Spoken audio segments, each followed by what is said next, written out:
বিধানসভা নিৰ্বাচনৰ প্ৰচাৰৰ আজি অন্তিমটো দিন। বিয়লি 5 বজাৰ লগে লগে অন্ত পৰিব নিৰ্বাচনী প্ৰচাৰ আৰু এয়া যোৰহাট বিধানসভা সমষ্টিৰ বিজেপিৰ প্ৰাৰ্থী হিতেন্দ্ৰ নাথ গোস্বামীয়ে বিশাল বাইক ৰেলীত অংশগ্ৰহণ কৰিছে। মোৰ সহযোগে দেখুৱাব মাজত প্ৰাৰ্থী হিতেন্দ্ৰ নাথ গোস্বামী আৰু দুয়ো কাষে এফালে যদি কেন্দ্ৰীয় মন্ত্ৰী পবিত্ৰ মাৰ্ঘেৰিটা, আনফালে বিজেপিৰ যুৱ নেতা সিদ্ধান্ত অংকুৰ বৰুৱাক লগত লৈ এনেদৰে নগৰৰ মাজেৰে বিশাল মটৰ চাইকেল ৰেলীত অংশগ্ৰহণ কৰিব। যিহেতু 5 বজাৰ লগে লগে সামৰণি পৰিব নিৰ্বাচনী প্ৰচাৰ। কিছু মন্তব্য মই ল'বলৈ চেষ্টা কৰিম। আজি অন্তিমটো দিন, 5 বজাৰ লগে লগে প্ৰচাৰৰ সামৰণি পৰিব। এইবাৰ ৰাইজে আপোনাক আঁকোৱালি ল'ব বুলি আপুনি অধিক বিশ্বাসী, এই মুহূৰ্তত কি ক'ব? নাই, আপুনি যিটো কথা কৈছে সেইটো সত্য। মই কেইবাটাও ইলেকশ্যন খেলিছোঁ, কিন্তু এইবাৰ আমি মানুহখিনিক পজিটিভ মাইণ্ডত মই পাইছোঁ। যিমানখিনিয়ে মানুহ নহওক, কংগ্ৰেছ, বিজেপি, এজিপি যৰে নহওক বা অন্য কমিউনিষ্ট, চবেই কিন্তু এটা পজিটিভ মাইণ্ডত মোৰ লগত কথা পাতিছে। আৰু কোনো এতিয়ালৈকে অন্ততঃ আমাৰ কৰ্ম কাৰ্যত কোনো তেনেকুৱা ধৰণৰ মানে কি সমালোচনা হোৱা নাই। যোৰহাটত মাননীয় মুখ্যমন্ত্ৰী হিমন্ত বিশ্ব শৰ্মাৰ নেতৃত্বত এই চৰকাৰখনৰ আমি যোৰহাটৰ যথেষ্টখিনি পুঁজি আমি আদায় কৰিবলৈ সক্ষম হৈছোঁ আৰু সেই পুঁজিৰে আমি যোৰহাটখন সজাই পৰাই তোলাৰ বাবে আমি চেষ্টা কৰিছোঁ। লগতে যোৰহাটখনৰ সামগ্ৰিক উন্নয়নৰ বাবেও চেষ্টা কৰিছোঁ। স্কুল কলেজবিলাক যাতে ভাল হয়। আমি উইমেন ইউনিভাৰ্চিটিখন আমি নোৱাৰিলোঁ যদি আজি ধুনীয়াকৈ বিল্ডিং এটা তিয়কত হ'ল। আৰু তাৰোপৰি আমি মানে যিমানখিনি পৰা যায় সামাজিক কাম, ৰাস্তা পদূলিয়ে হওক, নামঘৰে হওক, অন্য ক্লাবঘৰে হওক, মানুহে যিখিনি বিচাৰে সেই বিচৰা কামবিলাক আমি কৰাৰ সুযোগ পাইছিলোঁ বিকজ অফ চিফ মিনিষ্টাৰ, মানে তেওঁৰ যিটো যোৰহাটৰ প্ৰতি যিটো মৰম। মই শেহতীয়াকৈ তেখেতৰ পৰা আমি ডিষ্ট্ৰিক্ট লাইব্ৰেৰীটো আৰু স্কুলখনৰ কাৰণে প্ৰায় 2 কোটি টকা আমি শেহতীয়াকৈ পাইছিলোঁ। জেইলখনটো কি ধুনীয়াকৈ তেখেতৰ নেতৃত্বত যি ধৰণে কাম হৈছে, এই কামবিলাকে যোৰহাটক নিশ্চয় উজ্বলাই উঠাব। অসমৰ মানচিত্ৰত নহয়, ভাৰতৰ মানচিত্ৰত নহয়, পৃথিৱীৰ মানচিত্ৰত উজ্বলাই উঠাব। গতিকে আমি খুব ভাল ধৰণে মানুহৰ লগত আমি তেওঁলোকৰ লগত এটা সম্বন্ধ ৰক্ষা কৰিছোঁ। ৰাজনীতিক উদ্ধত থাকি মই মানুহৰ লগত কথা পাতিছোঁ য'ত দৰকাৰ হয়, আৰু যেতিয়া য'ত ৰাজনীতিৰ প্ৰয়োজন হয় তাত ৰাজনীতি এপ্লাই কৰিছোঁ। কিন্তু পৰাপক্ষত আমি সকলোকে সামৰি ল'ব বিচাৰিছোঁ। সেইকাৰণে মই ভাবোঁ যে এইবাৰ মুঠ কৰোঁ আমি ৰাইজে আমাক সমৰ্থন কৰিব। আমি আৰু এবাৰ অসম এছেম্বলিলৈ গৈ আমি যোৰহাটত থাকি যোৱা কামখিনি, বিশেষকৈ ব্ৰহ্মপুত্ৰৰ পানী গাঁও অঞ্চলত অনা, নগৰটো হৈ গৈছে, এতিয়া হৈ যাব, আৰু ছুপাৰ স্পেচিয়েলিটি হস্পিটেলখন মেটেৰিয়েলাইজ কৰাটোত মোৰ এটা বিশেষ ইচ্ছা আছে।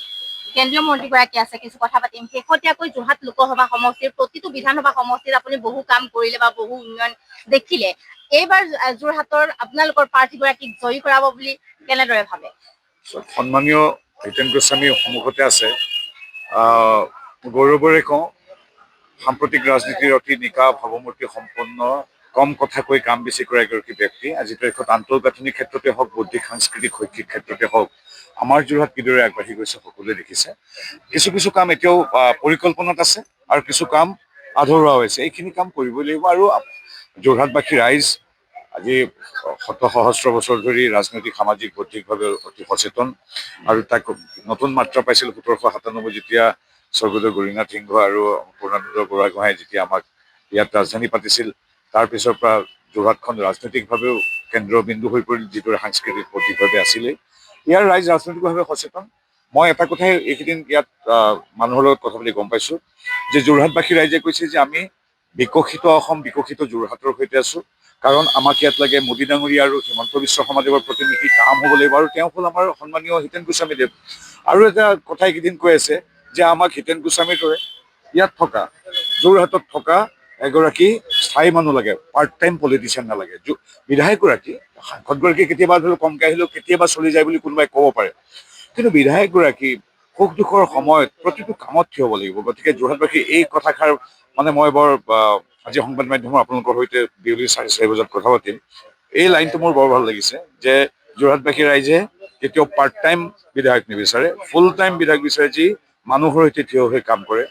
আৰু ডাঙৰ কথা হ'ল যোৰহাটবাসী ৰাইজে উপনিৰ্বাচন নিবিচাৰে, বিচাৰে উন্নয়ন, বিচাৰে মোদী ডাঙৰীয়া আৰু হিমন্ত বিশ্ব শৰ্মা ডাঙৰীয়াৰ প্ৰতিনিধি। কাৰণ কাম হ'ব লাগিব ইয়াত। আৰু এতিয়া কেৱল মই যিদৰে কথা কৈছোঁ, কেৱল লেকচাৰেতো আমাৰ উন্নয়ন কৰি নিদিয়ে, ভাষা মানে ভাষাৰ লালিত্যৰে বক্তৃতা প্ৰদান, চিঠি লিখা, এইবিলাক কাম খুব আদৰণীয় এটা দৃষ্টিকোণৰ পৰা, কিন্তু ব্যৱহাৰিকভাৱে কাম হ'ব লাগিব। Practically things should be delivered as committed, আৰু সেইটো কথা কৰিবলৈ গৈ আছে হিমন্ত বিশ্ব শৰ্মাদেৱৰ প্ৰতিনিধি NDA প্ৰাৰ্থী আমাৰ পৰম সন্মানীয় হিতেন গোস্বামীদেৱ। আমাৰ তেখেতৰ ওপৰত অগাধ বিশ্বাস আছে।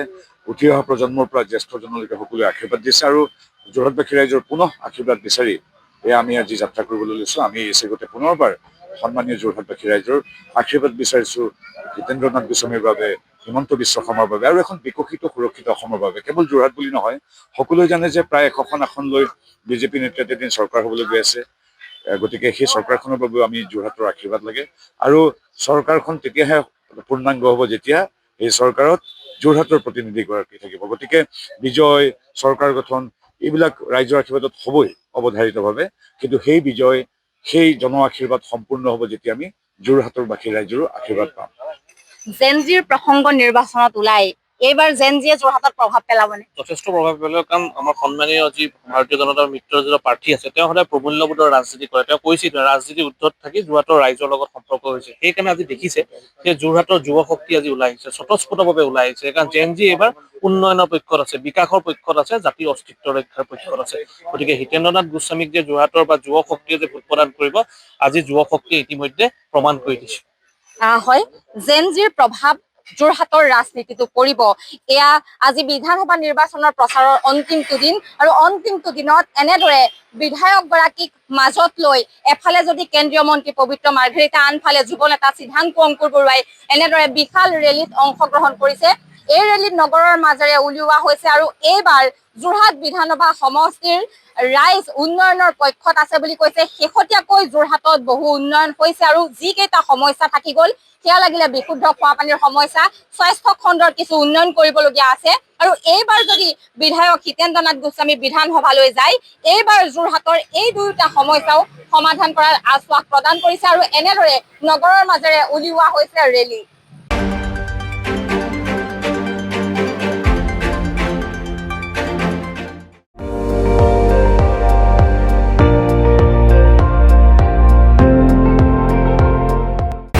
আপুনি চাই আছে ND24, সৰ্বশ্ৰেষ্ঠ নহয় সৰ্বোত্তমৰ দৌৰত।